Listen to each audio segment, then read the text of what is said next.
Hosted in conjunction with Chris Media, the CEO interview series allows investors to hear directly from the CEOs leading the companies featured on Wholesale Investor. Enjoy the interview and reach out via the details in the description. Hi and welcome to another Crisp TV Q&A. Today I'm joined by Kelly Max, the founder and CEO of Solvv. Thank you for joining me, Kelly. Thank you for having me, Sydney. Kelly, just to begin with, because I know there's a few components to this business, so how about you give us a succinct executive summary of Solvv just to get started? Yeah, thanks, Sydney. So Solvv is a short-form audio creator network. And what we do is we actually create a frictionless experience for a lot of people to create audio content that they can share as promotional content, as perfect companion to their podcast, to their other platforms that they're leveraging, from Instagram to Twitter to YouTube. And we combined it actually with Web3 engagement models. So we're allowing creators to have direct relationships with advertisers, and we simply take a royalty that gives the creators autonomy to promote the content and the ad on platform agnostic from Solvv. And in addition, we created a very creative go-to-market strategy that is based on a highly interactive, we call it in real life IRL, that's Web3 lingo, NFT collection that will allow us to create momentum in the market, that also allows our community to invest in Solvv, and that has a very tremendous reward bank, and that strengthens the core of our community for a broader scale towards our critical mass when the network effects hit. Excellent. A lot to distill there. So let's start with the problem. What motivated you to start this venture? You mentioned something around direct ownership of your content and direct relations with the content creator's audience. I would assume that there are some things you identified that perhaps the dinosaurs of the industry haven't innovated on yet. So can you tell us what motivated you to start this? What problems did you identify? Yeah, absolutely. So there's a few that are combined, but I think the one that's very obvious is that social media and social tech in general is facing a lot of pressure from the public. It's facing a lot of pressure from authorities, and they are so tied to their business setup and their business models of the classic type of advertisement that they don't have the flexibility to move fast in order to keep up with the creator economy's desires or the creator's desires. And that is autonomy. It's being able to actually make money and not just the top 0.1% of creators. And it's also a desire to, when it comes to advertisement, to actually connect with brands individually that allow you to have a direct relationship and that doesn't put you in a sort of a bubble. So that's one aspect. The other aspect, and when we look at social media today, is the efficiency challenge. When you think about written conversation or long form audio content in general, it's highly inefficient. It's lacking authenticity and it's very vanity driven. So when you think about where did social media go, it went towards adding filters, camera filters, and basically trying to portray a life that you don't really have, and you're not really connected to the voice that you're having in the market. And so we looked at authenticity metric versus vanity metric, and we looked at social media and what's wrong today. And then we said, well, what is the most frictionless experience that we could provide? And the answer, after looking at everything, was short form audio or short form content in general. But short form audio allows to leave vanities aside. The third piece is there's a very phenomenal stat, and this is the biggest driver, which is only 1% of online consumers today create 90% of the content that we all consume. But on average, we all spend roughly 2 hours a day on social media. So that what that means in reverse is that we're influencing our decisions and our opinions and our life based on 1% of the population. And if you then take the algorithms into effect, you're probably getting 0.01% of the population that influences your life. And that is a huge problem when you think about participation equality, when you think about the global conversation that we're having today. And so what we set out to do was to solve this problem through a very low friction experience that allows people that are intimidated by social media today or getting active, becoming a creator, to have an easy entry point into the market. And we'll talk about the solution and multiple areas that we solve for, but that's the main issue that we see. And the combination of short form audio, Web3 engagement models, and real life experiences for the community are actually what is creating a very strong core at the moment on our platform and within our community. And that's where we come from. Excellent. I'd love to know a bit more about how you've incorporated technologies from the Web3 realm. And Web3 is a very broad term, so maybe tell us first which Web3 innovations you're actually utilizing at Solvv and why, and what have you seen as a result of doing so? Yeah, I want to go back a little bit because there was so now we see all these charts, right? It's Web 1, the decentralized, then it's Web 2, the more connected, and then it's Web 3, decentralized again and autonomous. And there was a chart that was similar a while back, many years back, and where people already talked about Web 3, but it was defined as the semantic web. Yes. So what we really the first thing that we applied was a semantic graph database that actually allows us to contextually, so we need an algorithm, right? So if there's a sea of content, you need to navigate that content. You need to be able to mine that data in a meaningful way.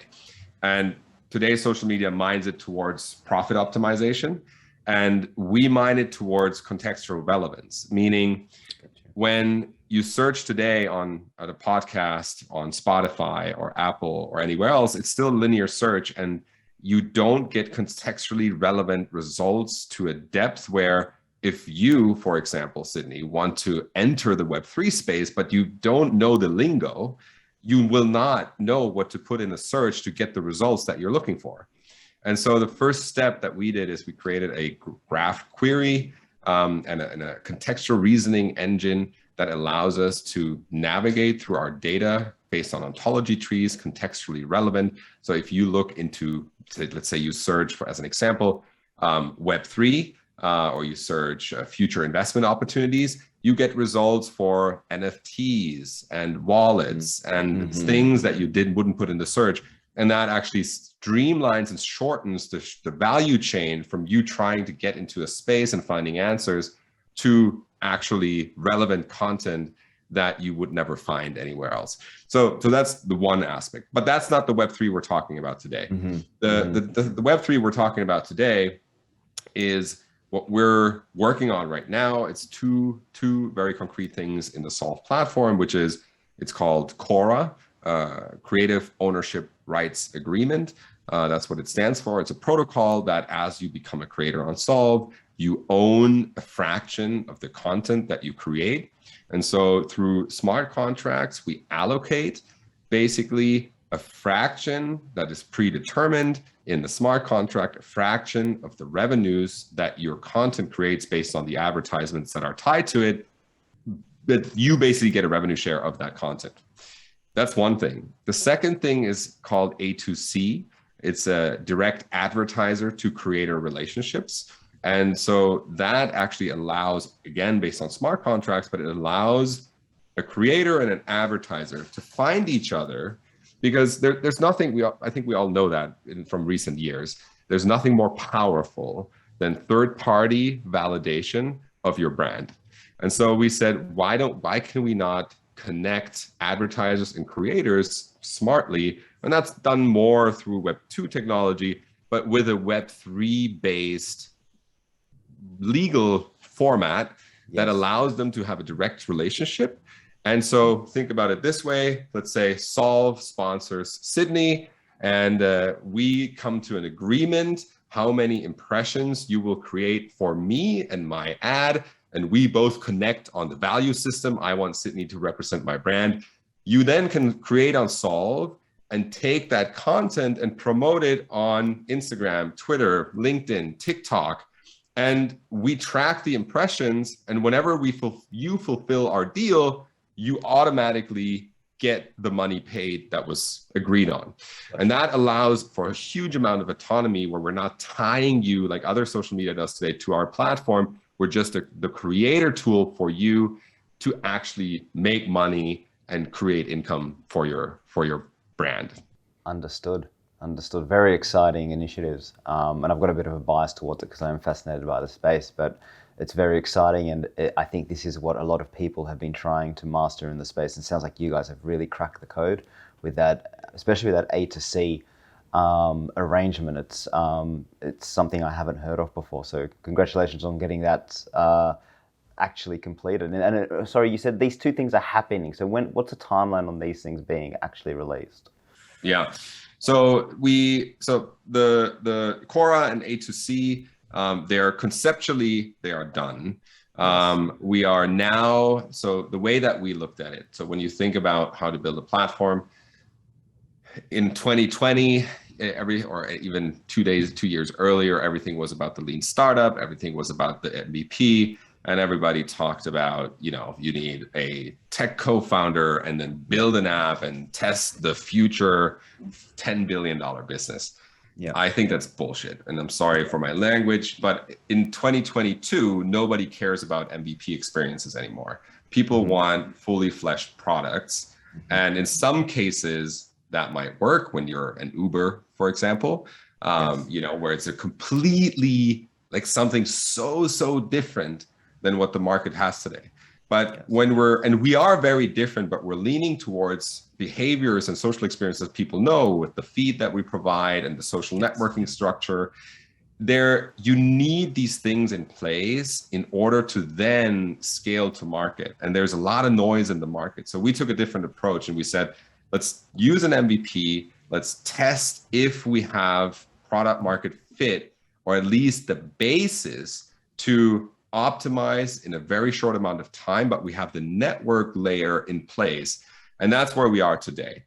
The Quora and A2C, back to your question, are conceptualized. We are raising right now our next round to optimize the stickiness and engagement medium. We focus more on the more challenging medium, which was how do you actually create scheduled panel discussions across multiple time zones and make them work for people to come together in 15 minutes and record a short podcast episode.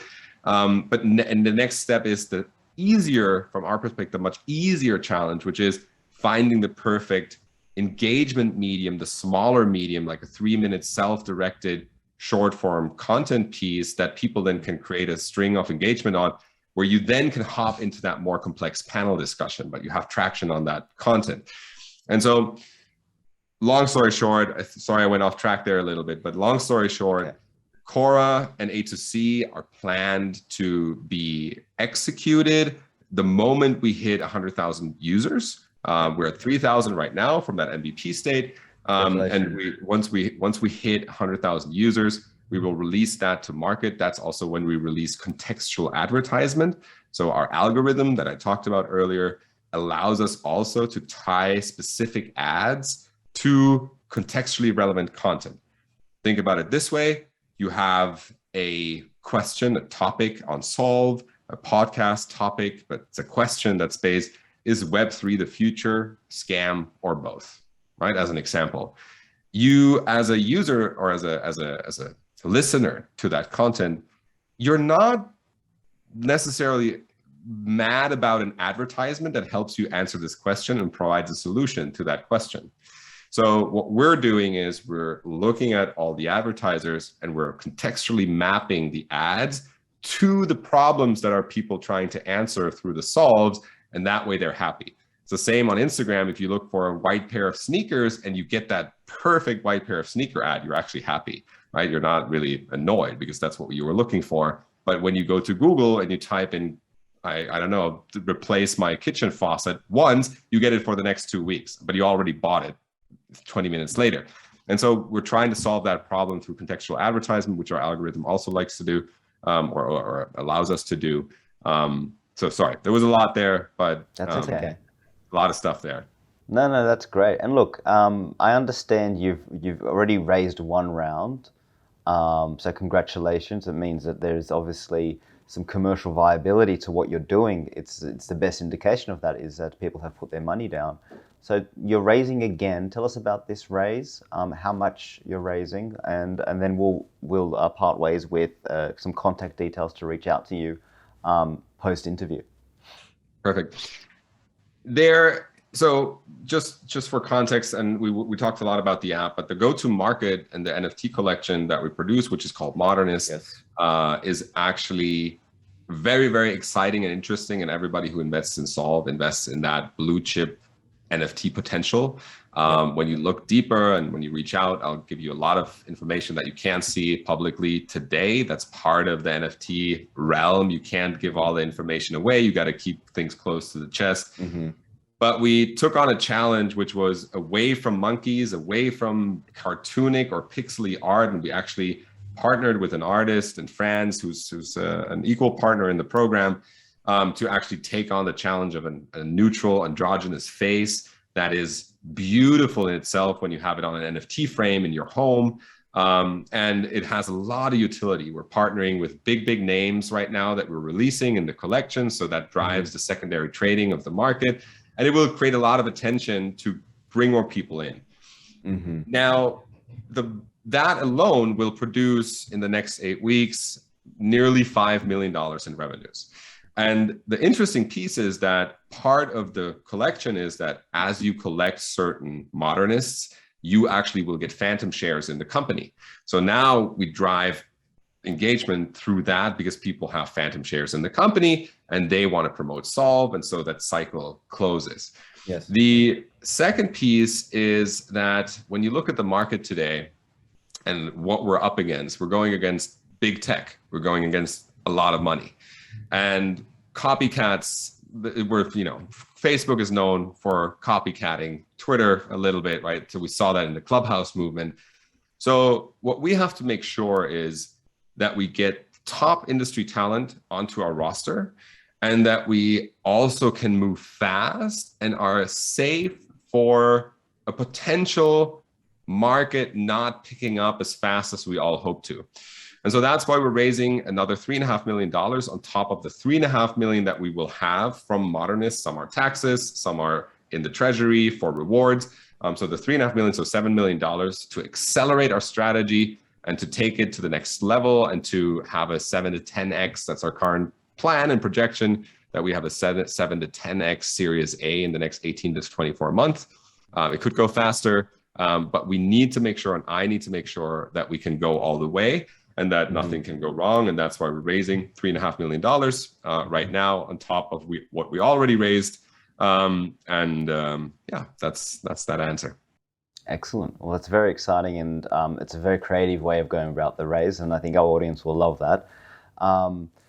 As we part ways, I will let the audience know the details to reach out to Kelly directly will be on the side of the screen, and access to the deal room can be requested as well. Kelly, thank you so much for your time today, and congratulations on everything that's been achieved to date, and good luck for the future. Thank you, Sydney. Much appreciated, and thanks for having me. Thank you.